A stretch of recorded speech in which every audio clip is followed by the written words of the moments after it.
Hello friends, I am Tanisha Rangrade and you are watching TG agri. Friends, आज हम लोग potato crop को discuss करने वाले। फ्रेंड्स, प्रीवियस एग्जाम्स में पोटैटो क्रॉप से रिलेटेड जितने भी क्वेश्चंस आए हैं, तो आज हम इस वीडियो में पोटैटो क्रॉप के क्वेश्चंस को डिस्कस करने वाले हैं। तो आप ये वीडियो को लास्ट तक देखिएगा क्योंकि आज आपके लिए ये वीडियो बहुत ही ज़्यादा इंफॉर्मेटिव होने वाला है। तो वीडियो को शुरू करते हैं, पर उससे पहले आप हमारे चैनल को लाइक कीजिए, शेयर कीजिए एंड सब्सक्राइब कीजिए। तो चलिए शुरू करते हैं। सबसे पहले हम इसका थोड़ा सा ओवरव्यू देख लेते हैं कि इसका क्या नाम है, कौन सी फैमिली है। तो हम जानते हैं कि पोटैटो का बॉटनिकल नेम होता है सोलेनम ट्यूबरोसम, फैमिली होती है सोलनेसी, ओरिजिन होता है पेरू साउथ अमेरिका और क्रोमोसोम नंबर होते हैं 2n = 48, है ना। अगर हम पोटैटो का नाम जाने कि पोटैटो को और किस नाम से बुलाया जाता है, तो हम जानते हैं पोटैटो को किंग ऑफ वेजिटेबल्स भी कहा जाता है, साथ में पोटैटो को पुअर मेंस फ्रेंड भी कहा जाता है। ठीक है फ्रेंड्स, तो अब हम शुरू करते हैं हमारी क्वेश्चंस की series. Now question number 1, potato was introduced in India in early 17th century from. Question है हमारा है कि पोटैटो इंडिया में कहाँ से इंट्रोड्यूस किया गया था, तो यूरोप से पोटैटो को लाया गया था। ठीक है, अब हम इसमें थोड़े कंटेंट की बात कर लेते हैं कि इसमें कितना प्रोटीन्स होते हैं, कितने विटामिन्स होते हैं, या कितना इसमें कार्बोहाइड्रेट होता है, कितना क्या परसेंटेज होता है। देखिए, प्रोटीन का परसेंटेज देखिए तो ये 1.6 से 2% प्रोटीन्स इसमें पोटैटो में होता है। उसके बाद हम देखते हैं कि इसमें कार्बोहाइड्रेट्स एंड फैट्स कितना होता है। तो देखिए, कार्बोहाइड्रेट्स इसमें 17% होता है। हम जानते हैं कि पोटैटो में सबसे ज़्यादा क्या होता है, स्टार्च होता है, और स्टार्च के साथ साथ इसमें विटामिन B1 भी रिच अमाउंट में होता है। उसके बाद अगर हम फैट का अमाउंट देखते हैं तो फैट होता है 11.8% इसमें फैट प्रेजेंट होता है। तो ये हमने देखा इसका ओवरऑल कितना इसमें क्या कंटेंट होता है। ओके, अब हम बात करते हैं टेम्परेचर की। ठीक है, तो देखिए, optimum temperature for tuber growth. हम जानते हैं कि हम पोटैटो में क्या लगाते हैं, हम पोटैटो की ट्यूबर्स लगाते हैं। तो अगर हमको ट्यूबर की ग्रोथ करवाना है तो उसमें ऑप्टिमम टेम्परेचर होना चाहिए 20 डिग्री सेल्सियस। वहीं पे अगर हम कोल्ड स्टोरेज में पोटैटो को स्टोर करके रख रहे हैं तो वहाँ हमें कितना टेम्परेचर देना पड़ेगा, 10 to 15 डिग्री सेल्सियस हमें टेम्परेचर देना पड़ेगा कोल्ड स्टोरेज में, ताकि हम पोटैटो को स्टोर कर सकें। Now question number 7, what spacing in potato. Potato में कितनी स्पेसिंग होना चाहिए, तो अगर आप स्पेसिंग की बात करें तो उसमें 16:20 plant into plant, rho into rho distance होना चाहिए। ठीक है, अभी हमने बात करी थी कि पोटैटो को हम king of vegetables and poor men's friend भी कहते हैं। ठीक है, now move to the next question. Question number 9, question is very interesting. Question is green colour of potato tuber due to, कि ग्रीन कलर पोटैटो का क्यों हो जाता है। तो आप इस फोटो में देख रहे होंगे कि जो पोटैटो है आपको ग्रीन कलर का दिख रहा है। तो क्वेश्चन इज वाई, कि क्यों दिखता है। देखिए, क्या होता है कि जब पोटैटो को हम अच्छे से स्टोर नहीं कर पाते हैं तो वो सनलाइट की कांटेक्ट में एक टॉक्सिन प्रोड्यूस करता है। उस टॉक्सिन को बोलते हैं हम सोलानिन। सोलानिन की वजह से ये कैसा दिखना लगता है, हमें ग्रीन कलर का दिखता है। ओके, तो अब हमें समझ में आया होगा कि पोटैटो का ग्रीन कलर क्यों होता है। ठीक है, now question number 10, blind hoeing is common agronomical process in, कि ब्लाइंड होइंग कौन सी क्रॉप में की जाती है। तो ये मेनली 2 क्रॉप में की जाती है। First one is potato and the another one is sugar cane. Now move to another question. Question number 11, international potato year 2008 को, जो 2008 जो ईयर था उसको हमने as a international potato year celebrate किया था। ठीक है, अब आपसे पूछा गया है कि वाटर रिक्वायरमेंट कितनी होती है, लाइक पोटैटो में कितनी वाटर रिक्वायरमेंट होती है। तो वो होती है 500 से 700 mm वाटर की रिक्वायरमेंट होती है। Now question number 13, most popular method of potato planting is, कि पोटैटो प्लांटिंग की सबसे पॉपुलर मेथड है रिज एंड फरो मेथड। ठीक है, now question number 14, storage period of fresh potato at 3 to 4 degree Celsius. देखिए, वहाँ पे हमने याद कीजिए, हमने क्या बात करी थी कि अगर आपको पोटैटो को स्टोर करके रखना है तो 10 to 15 डिग्री सेल्सियस पे स्टोर करके रखना पड़ेगा। स्टोर हाउस का टेम्परेचर इतना होना चाहिए। पर यहाँ आपसे क्या पूछ रहे हैं कि अगर आप 3 to 4 डिग्री सेल्सियस पे इसको स्टोर कर रहे हैं तो आप कितने मंथ के लिए इसको स्टोर कर सकते हैं। तो 5 to 10 मंथ के लिए हम इसको स्टोर कर सकते हैं। ठीक है, अब हम अगले क्वेश्चन की तरफ बढ़ते हैं और हमारा अगला क्वेश्चन है important nutrient for potato. Nitrogen बहुत इंपॉर्टेंट न्यूट्रिएंट होता है पोटैटो के लिए। Question number 16, cash crop which has high market value per unit area. तो हम जानते हैं कि जो पोटैटो क्रॉप होती है इसकी सबसे ज़्यादा मार्केट वैल्यू होती है। हम जानते हैं कि हम चिप्स भी खाते हैं और बहुत सारे ऐसे आइटम्स खाते हैं, तो इसकी सबसे ज़्यादा वैल्यू होती है। देखिए इस पीडीएफ में, इस वीडियो में हम जितने भी क्वेश्चंस डिस्कस कर रहे हैं ना, ये क्वेश्चंस कहीं ना कहीं एग्जाम्स में आ चुके हैं, तो प्लीज़ आप इसको ध्यान से देखिए। Okay, now move to the another question, that is question number 17. Potato is rich source of starch. अभी हमने बात करी थी कि पोटैटो एक रिच सोर्स है स्टार्च का, और वाइटामिन्स में बात करें तो स्पेशली B1 का। ठीक है, अब हमसे नेक्स्ट क्वेश्चन में पूछा गया है सोलेनिन का कंटेंट। हमने बात करी थी कि सोलेनिन कैसे आता है, तो अब इसका कितना कंटेंट होता है सोलेनिन का, तो 5 मिलीग्राम पर 100 gram of potato. Like 100 gram of potato में आपको कितना सोलेनिन मिलेगा, 5 मिलीग्राम आपको सोलेनिन मिलता है। ठीक है, now question number 19, earthing up in potatoes is done when plant height gets. कि अर्थिंग अप कब किया जाता है, तो जब प्लांट की हाइट 15 से 20 सेंटीमीटर की हो जाती है। लाइक जब प्लांट 15 से 20 सेंटीमीटर का हो जाता है जब हम अर्थिंग अप करते हैं। ठीक है, and next question is potato crop is planted in, मतलब कौन से समय में, कौन से मंथ में इसको प्लांटेशन किया जाता है, तो वो 15 और 25 अक्टूबर के बीच में पोटैटो क्रॉप का प्लांटेशन किया जाता है। ठीक है, now move to another question. अब हम बात करते हैं रिसर्च इंस्टीट्यूट्स की। रिसर्च इंस्टीट्यूट्स के साथ में हम जो फेमस पोटैटो ब्रीडर्स हैं उनकी भी बात करेंगे और उनका क्या इंपॉर्टेंस रहा है या क्या अचीवमेंट्स रहे हैं। ओके, तो here question is central potato research institute CPRI is located at. तो हम जानते हैं कि CPRI शिमला में है और इसका स्टेब्लिशमेंट हुआ था 1949 में। ठीक है, अब इसके फर्स्ट डायरेक्टर कौन थे, डॉक्टर रामानुजन। ठीक है, और डॉक्टर रामानुजन, ठीक है, अब हमने क्या देखा कि इसके फर्स्ट डायरेक्टर थे डॉक्टर रामानुजन। तो रामानुजन का क्या कॉन्ट्रीब्यूशन रहा था, तो डॉक्टर रामानुजन ने ट्रू पोटैटो सीड्स बनाए थे। ठीक है, सबसे पहले रामानुजन ने ट्रू पोटैटो सीड्स बनाए थे, उनका इतना कंट्रीब्यूशन रहा था। ठीक है, अब हम बात करते हैं इंडियन पोटैटो एसोसिएशन की, कि इंडिया में अभी हमने क्या बात करी थी, CPRI की, सेंट्रल पोटैटो रिसर्च इंस्टीट्यूट की। ठीक है, अगर आपसे पूछा जाए इंडियन पोटैटो एसोसिएशन का फाउंडेशन कब हुआ था, तो वो 1974 शिमला में हुआ था। ठीक है, CPRI का हमने देखा था वो हुआ था 1949 में। वहीं पर पोटैटो एसोसिएशन की बात करें तो वो 1974 में हुआ था। ये भी हमने देखा कि प्लेस दोनों की सेम है, दोनों शिमला में लोकेटेड है। तो ये बात करी हमने इंडियन की, अब हम थोड़ा इंटरनेशनल की तरफ चलते हैं।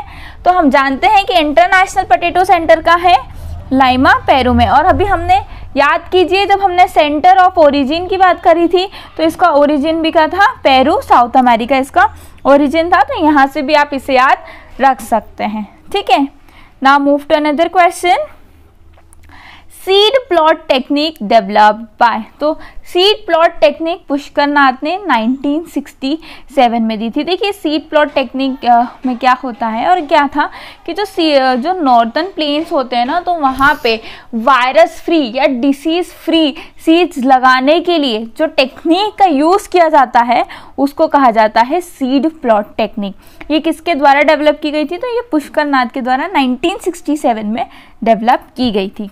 Now question number 26, true potato seeds. अभी हमने डिस्कस करा कि ट्रू पोटैटो सीड्स किसने दिए थे, डॉक्टर रामानुजन ने दिए थे। और अगर आपसे ये पूछा जाए कि इसकी फर्स्ट वैरायटी कौन सी थी, तो इसकी फर्स्ट वैरायटी थी फुलवा। ओके, ठीक है। Now move to another question, question number 27। देखिए एक क्वेश्चन आ ही गया कि ट्रू पोटैटो सीड्स की सबसे पहली वैरायटी कौन सी थी, तो वो थी फुलवा। नाउ क्वेश्चन नंबर 28, देखिए क्या पूछा गया है, it is a technique of multiplication of disease free virus free seeds in northern plains of country. भाई बात करी गई कि ऐसी कौन सी टेक्निक के द्वारा हम वायरस फ्री सीड्स को लगा सकते हैं या उसका मल्टीप्लिकेशन कर सकते हैं, तो है वो सीड प्लॉट टेक्निक के द्वारा, जो अभी हमने देखा किसने दी थी, पुष्कर नाथ ने दी थी। ठीक है, अब हम अगले क्वेश्चन की तरफ बढ़ते हैं। हमारा अगला क्वेश्चन है क्वेश्चन नंबर 29। इसमें पूछा गया है the best method of irrigation. Irrigation की बेस्ट मेथड कौन सी होती है, फरो इरिगेशन। अभी हमने देखा था प्लांटेशन में बेस्ट कौन सी मेथड थी, रिज एंड फरो, और वहीं पे इरिगेशन की पूछ ले तो फरो इरिगेशन। ठीक है, क्वेश्चन नंबर 30 आया है पटेटो इज अ प्लांट। तो हम सब जानते हैं कि पटेटो कैसा प्लांट है, एक पेरिनियल प्लांट होता है। ठीक है, now move to another question number 31। Potato as a crop treated as in. ठीक है, देखिए अभी हमने बात करी कि पटेटो जो प्लांट है वो कैसा है, पेरिनियल होता है, बट वहीं पे अगर हमको इसको एक क्रॉप की तरह ट्रीट कर रहे हैं, ठीक है, यहाँ पे लिखा है कि क्रॉप, तो अगर हम इसको एक क्रॉप की तरह ट्रीट कर रहे हैं तो वो कैसा है, एक एनुअल प्लांट है। हम जानते हैं कि पटेटो एक C3 प्लांट होता है, सेल्फ पॉलिनेटेड स्पीशीज होती है। ओके, देखिए यहाँ पे नेक्स्ट क्वेश्चन आएगी हमारे पास, विच टाइप ऑफ प्लांट, तो सेल्फ पॉलिनेटेड होता है। हम जानते हैं कि जो पटेटो है, टमेटो है, ये कैसे प्लांट होते हैं, ये होते हैं सेल्फ पॉलिनेटेड प्लांट।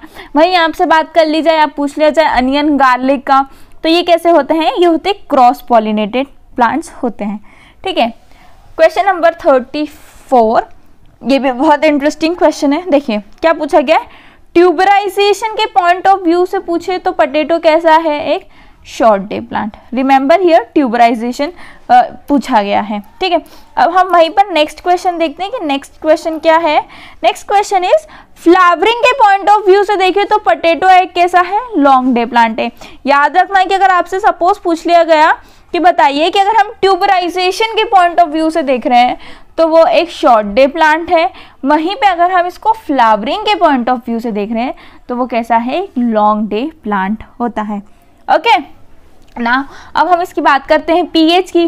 तो पीएच कितनी रिक्वायरमेंट होती है, 5 to 6.5 पीएच की इसमें हमें रिक्वायरमेंट होती है। Okay, now question number 37, potato requires temperature for satisfied tuber growth. ठीक है, तो ये 17 to 19 डिग्री सेल्सियस। देखिए अभी हमने क्वेश्चन डिस्कस किया था, तो अगर आपसे उसमें ऑप्टिमम टेम्परेचर पूछा जाए, ठीक है, अगर आपसे पूछा जाए ऑप्टिमम टेम्परेचर कितना है चाहिए, तो 20 डिग्री सेल्सियस हमको ऑप्टिमम टेम्परेचर चाहिए। बट हाँ, अगर 17 to 90 डिग्री सेल्सियस भी कैसी होती है, इस टेम्परेचर पे भी जो ट्यूबर है अपनी सेटिस्फाइड ग्रोथ कर लेता है। ठीक है, now move to another question number 38, earthing up done at. Earthing up कब की जाती है, 40 डेज आफ्टर प्लांटिंग। ठीक है, तो 40 डेज के बाद आप अर्थिंग अप कर सकते हैं। Now move to another question number 39, when is the dehaulming done in the potato. Dehaulming कब की जाती है, तो 10 to 12 डेज बिफोर हार्वेस्टिंग। ठीक है, अभी हमने अर्थिंग अप की बात करी तो वो 40 डेज आफ्टर प्लांटिंग था, वहीं पे अगर हम डिहोल्मिंग की बात करें तो 10 to 12 डेज बिफोर हार्वेस्टिंग की बात की गई है। Okay, now question number 40, tuber represents. Tuber क्या होता है, तो it is an enlarged underground stem. ठीक है, आपसे क्वेश्चन ऐसा भी कि पूछा जा सकता है कि पटेटो के हम किस फॉर्म में लगाते हैं, तो हम उसे अंडरग्राउंड स्टेम लगाते हैं। ठीक है, now question number 41, potato which type of fruit, मतलब पटेटो एक किस तरह का फ्रूट है, तो पटेटो बेरी है। ठीक है, पटेटो को फ्रूट को हम बेरी कहते हैं। Question number 42, potato is used for the production of dextrin and glucose. Potato का मेनली यूज होता है डेक्सट्रीन एंड ग्लूकोज के प्रोडक्शन के लिए इसका यूज किया जाता है। नाउ क्वेश्चन नंबर 43, देखिए यहाँ पे आपको 2 क्वेश्चंस अपने आप आ जाएंगे, इसलिए ध्यान से देखिएगा। Solanum genus contains 7 cultivated species. ठीक है, but commercial viable potatoes has only 2 species. यहाँ पे आपको 2 क्वेश्चंस मिल रहे हैं कि आपसे पहले तो यह बात की जा रही है कि इसमें हमारे पास 7 कल्टिवेटेड स्पीशीज होती है, जिसमें 2 ही स्पीशीज ऐसी होती है जो कमर्शियल है। तो वो कौन सी है, first is solanum tuberosum, second one is solanum इंडिजिनम।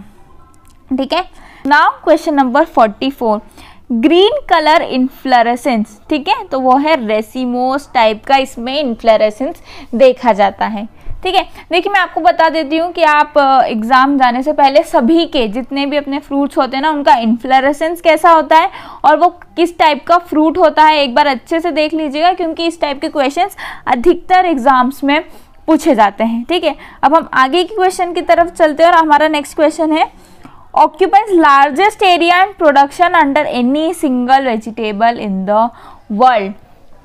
इसका ऐसी कौन सी वेजिटेबल है जिसका सबसे ज़्यादा एरिया में प्रोडक्शन किया जाता है, तो वो पटेटो है, ठीक है। Potato is the only crop जिसका सबसे ज़्यादा एरिया में प्रोडक्शन होता है, ठीक है। अब हम नेक्स्ट क्वेश्चन की तरफ चलते हैं। नेक्स्ट क्वेश्चन हमारा है, अब हम बात करेंगे यहाँ थोड़ी डिसीज़ की। अब हमारे क्वेश्चंस थोड़े डिसीज़ पर होंगे। तो देखिए, due to lack of oxygen in stored potato the internal tissue break down and आकर, it is black heart disorder, ठीक है। ऑक्सीजन की डेफिशिएंसी से हो रही है तो वो कौन सी होता है, उसे बोलते हैं ब्लैक हार्ट डिसऑर्डर, ठीक है। नेक्स्ट क्वेश्चन है excessive use of nitrogen fertiliser, oxygen की कमी से तो ब्लैक हार्ट डिसऑर्डर, वहीं पे एक्सेसिव यूज कर लिया आपने नाइट्रोजन, एक्सेसिव यूज कर लिया नाइट्रोजन फर्टिलाइजर का, तो उसे कहते हैं हम hollow heart disease. Now move to another question, question number 48। Due to prolonged storage of tuber at temperature of about 0 degree Celsius, तो ऑब्वियसली उसमें कौन सी इंजरी हो जाएगी, चिलिंग इंजरी हो जाती है। क्वेश्चन नंबर 49 है प्रोटीन रिच पोटैटो वैरायटी। याद रखिए कि यहाँ पे आपसे वैरायटी को भी आप बता देते हैं कि प्रोटीन रिच कौन सी वैरायटी है, पोटैटो, किसके द्वारा डेवलप की गई है, तो it is developed by Ashish Dutta, ठीक है। Remember this question. Now question number 50। Excess magnesium produce type of toxicity in potato stem, it is streak necrosis. Excess magnesium की वजह से कौन सी होती है, स्ट्रीक नेक्रोसिस होती है। देखिए अभी हमने बात करी थी कि अगर ऑक्सीजन की कमी हो जाए तो ब्लैक हार्ट डिसऑर्डर हो जाता है, ठीक है। नाइट्रोजन की जब एक्सेस हो जाता है तब भी उसे डिसऑर्डर होता है, और मैग्नीशियम जब एक्सेस हो जाता है तो उससे कौन सा डिसऑर्डर होता है, स्ट्रीक नेक्रोसिस डिसऑर्डर होता है, ठीक है। अब हम अगले क्वेश्चन की तरफ बढ़ते हैं और हमारा नेक्स्ट क्वेश्चन है potato leaf roll virus is transmitted by. देखिए बहुत बार पूछा गया क्वेश्चन है कि पोटैटो लीफ रोल वायरस किससे ट्रांसमिट होता है, किससे डिस्पर्स होता है, तो it is transmitted by aphid और उसका नाम है माइजस पर्सी की। माइजस पर्सी के थ्रू ये ट्रांसमिट होता है, ठीक है। नाउ क्वेश्चन नंबर 52 कि scab disease incidence condition reduces in, scab disease कौन सी कंडीशन में, लाइक उसका जो इंसिडेंस है वो रिड्यूस हो जाएगा, तो एसिडिक कंडीशन में इसका जो इंसिडेंस है वो कैसा हो जाता है, कम हो जाता है, ठीक है। Now move to another question, question number 53। Irish famine came due to which disease, Irish famine mainly आई थी लेट ब्लाइट ऑफ पोटैटो की वजह से, आयरलैंड में आई थी 1845 में, और लेट ब्लाइट ऑफ पोटैटो का जो कॉजल ऑर्गेनिज्म था वो था फाइटोप्थोरा इन्फेस्टेंस। देखिए ये किसी डिसीज थी जिसके वजह से ही एक जो पैथोलॉजी का जो हमारे ब्रांच होती है यहीं से इसकी स्टार्टिंग हुई थी, जब साइंटिस्ट ने देखा था कि ये डिसीज़ आई है, बहुत बड़े लेवल पर आई है, बहुत ज़्यादा इसने हार्म किया था, तो तब से ही पैथोलॉजी की स्टार्टिंग भी हुई थी, ठीक है। तो अब हम नेक्स्ट क्वेश्चन की तरफ चलते हैं। Early blight of potato, early blight of potato is caused by alternaria solani which is a soil borne fungus. इससे पहले हमने लेट ब्लाइट ऑफ पोटैटो देखा था जो फाइटोप्थोरा इन्फेस्टेंस की वजह से हो रहा था, तो वो भी याद रखिए, फाइटोप्थोरा इन्फेस्टेंस भी क्या एक फंगस होती है, ठीक है। Now move to another question, black scurf tuber bone of potato, ठीक है। ट्यूबर बोन जो होता है ब्लैक स्कर्व वो किसके द्वारा कॉज होता है, तो it is caused by rhizoctonia solani, okay. Now question number 57, domestic quarantine is done mainly to protect from what disease, देखिए वॉर्ट डिसीज़ एक ऐसी डिसीज़ है जो बहुत जल्दी एक जगह से दूसरी जगह स्प्रेड हो जाती है। तो वॉर्ट डिसीज़ के लिए हम क्वारंटाइन करते हैं और क्वारंटाइन के बहुत सारी चीज़ें होती हैं। क्वारंटाइन में फाइटोसैनिटरी सर्टिफिकेट्स भी हम देते हैं ताकि हम ये देख सकें कि जो भी हम सीड्स वो कर रहे हैं, ट्रांसफ़र कर रहे हैं एक जगह से दूसरी जगह, या ट्यूबर दे रहे हैं तो कहीं उसमें इंसेक्ट या पेस्ट तो नहीं लगा है।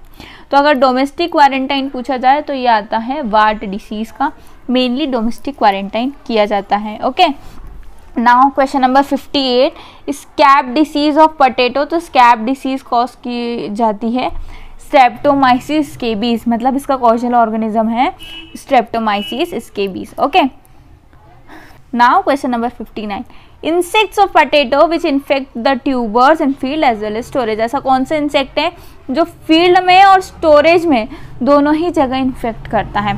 तो that is potato tuber moth, इसका नाम है थोरिमिया ओपरक्यूलेला। ठीक है, now question number 16, potato crop susceptible for, किसके लिए ससेप्टिबल होती है? तो फ्रोस्ट के लिए ससेप्टिबल होती है। तो ऑब्वियसली फ्रोस्ट के लिए ससेप्टिबल होती है तो इसकी कोई रेजिस्टेंट वैरायटी भी होगी। ठीक है, तो फ्रोस्ट से जो रेजिस्टेंट वैरायटी होती है वो होती है कुफ्रा शीटमैन, जो होती है फ्रोस्ट की रेजिस्टेंट वैरायटी होती है। ठीक है, अब हम अगले क्वेश्चन की तरफ देखते हैं। देखिए वही क्वेश्चन पूछ लिया गया कि फ्रोस्ट की रेजिस्टेंट वैरायटी कौन सी होती है, तो वो होती है कुफ्री शीटमैन, जो होती है फ्रोस्ट की रेजिस्टेंट वैरायटी होती है। Question number 62, cyst nematode and late blight resistant variety कौन सी है? कुफ्री थेनाबलाई, ये कौन सी वैरायटी है? ये सिस्ट निमेटोड और लेड ब्लाइट से रेजिस्टेंट वैरायटी होती है। ठीक है, नाउ अब हम क्वेश्चन नंबर 63 पे देख लेते हैं। अगर हमसे फॉरेन वैरायटी पूछ ली जाए, ठीक है, एक्जॉटिक वैरायटी पूछ ली जाए, तो ये कौन सी है? ये दो वैरायटी है, एक अप टू डेट, दूसरा क्रैक्स डिफाइन। ठीक है, अगर हमसे इसमें क्लोनल वैरायटी पूछ ली जाए तो एक है Kufri red and second one is Kufri सफ़ेद। ठीक है, तो ये उसकी कौन सी वैरायटी है? क्लोनल वैरायटीज़ होती हैं। Question number 65, isolation distance kept in potato foundation and certified seed. तो इसमें 5 मीटर की क्या हम इसमें आइसोलेशन डिस्टेंस रखते हैं। देखिए एक चीज़ याद रखिएगा, जितनी भी सेल्फ पॉलिनेटेड स्पीशीज़ होती है ना, उसमें हमेशा जो आइसोलेशन डिस्टेंस कैसी होती है? कम होती है as compare to cross pollinated species में आइसोलेशन डिस्टेंस हमेशा ज़्यादा होती है। और अभी हमने पढ़ा था कि ये कैसी क्रॉप है? ये एक सेल्फ पॉलिनेटेड क्रॉप है, तो इसमें आइसोलेशन डिस्टेंस कितनी है? 5 मीटर। यहाँ पे फाउंडेशन और सर्टिफाइड सीड दोनों ही 5 मीटर है। देखिए कभी कभी कोई सी क्रॉप में फाउंडेशन की अलग होती है, सर्टिफाइड सीड की अलग होती है, तो आप ये भी याद रखिएगा। ठीक है, क्वेश्चन नंबर 66 है हमारे पास, वार्ट डिसीज रेजिस्टेंट वैरायटी। तो वार्ट की कौन सी डिसीज रेजिस्टेंट वैरायटी? तो वो है Kufri Kanchan and Kufri Jyoti. Okay, now move to another question number 67, total sowing area of potato in India। तो 2.15 मिलियन हेक्टेयर्स में सिर्फ और सिर्फ पोटैटो को लगाया जाता है। Question number 68, maximum productivity of potato in which state. तो सबसे ज़्यादा मैक्सिमम प्रोडक्टिविटी होती है तो वो वेस्ट बंगाल में होती है। और वहीं पे प्रोडक्शन की बात करें तो वो कहाँ होता है? प्रोडक्शन सबसे ज़्यादा यूपी में होता है और एरिया भी सबसे ज़्यादा यूपी में ही, पोटैटो सबसे ज़्यादा यूपी में ही लगाया जाता है। ठीक है, area and production both UP, and if you are talking about productivity then it is West Bengal. Now move to another question number 69। देखिए यही बात की गई कि हाईएस्ट पोटैटो प्रोड्यूसिंग स्टेट तो उत्तर प्रदेश है 30.99। एरिया में भी वही देखिए, उत्तर प्रदेश, देन वेस्ट बंगाल, देन बिहार। वहीं पर अगर प्रोडक्शन में देखें तो प्रोडक्शन भी सबसे ज़्यादा उत्तर प्रदेश का है, then West Bengal, then Bihar. Okay, ये अभी हमने डिस्कस किया। Okay, now move to another question number 70, potato propagated by tuber, जिसको हम एक अंडरग्राउंड स्टेम बोलते हैं। ये अभी हम डिस्कस करा था कि पोटैटो में हम ट्यूबर्स लगाते हैं। ठीक है, अब ट्यूबर रिक्वायर्ड फॉर सोइंग, कितने ट्यूबर्स लगाएंगे? तो वो 50 to 20 क्विंटल्स पर हेक्टेयर है। मतलब एक हेक्टेयर में आपको 15 से 20 क्विंटल ट्यूबर्स लगाने होते हैं। Now question number 72, seed rate of TPS like true potato seeds हमने देखा था कि किसने दिया है, ठीक है। तो अगर आप सीड लगा रहे तो वो सिर्फ 100 से 150 ग्राम है 1 हेक्टेयर में, और वहीं पे अगर आपने बात करी थी कि आप ट्यूबर्स लगा रहे हैं तो वो हमने देखा था 15 से 20 क्विंटल लगाने पड़ते हैं, और सीड रेट वहीं पे 100 से 150 ग्राम है सिर्फ, ठीक है। अब हम क्वेश्चन नंबर 73 देखते हैं, वो क्या है, in potato most critical stage of irrigation. तो वो 2 होती है, एक स्टोलन फॉर्मेशन और ट्यूबर इलोंगेशन। ये 2 एक स्टेज होती है जब क्या होता है, ये बहुत ज़्यादा क्रिटिकल स्टेज होती है इरिगेशन की, मतलब यहाँ पे इस स्टेज में हमें इरिगेशन करना ही पड़ता है, पानी देना ही पड़ता है, ठीक है। नाउ क्वेश्चन नंबर 74, हाँ, which fertiliser not suitable for potato. यहाँ सिर्फ पोटैटो की नहीं, सोलेनेसी क्रॉप्स की बात करी है, तो it is KCl potassium chloride. Potassium chloride जो फर्टिलाइजर है वो पोटैटो क्रॉप्स के लिए सूटेबल नहीं है। Question number 75, which chemical used as potato dormancy. Potato dormancy पर हमने पूरा वीडियो बनाया है, इसकी लिंक आपको डिस्क्रिप्शन में मिलेगी, और आप पर आई बटन पर क्लिक करके भी वो वीडियो देख सकते हैं। तो देखिए कौन सा केमिकल यूज किया जाता है, तो थायोयूरिया के द्वारा पोटैटो डोरमेंसी को ब्रेक किया जाता है, ठीक है। Now move to another question, question number 76, which type climate crop is grown. ये तो हम बहुत अच्छे से जानते हैं कि कहाँ इस मेनली ग्रो की जाती है, तो जो टेम्परेट कैसी है ये क्रॉप, जो है टेम्परेट क्लाइमेट में ग्रो की जाती है।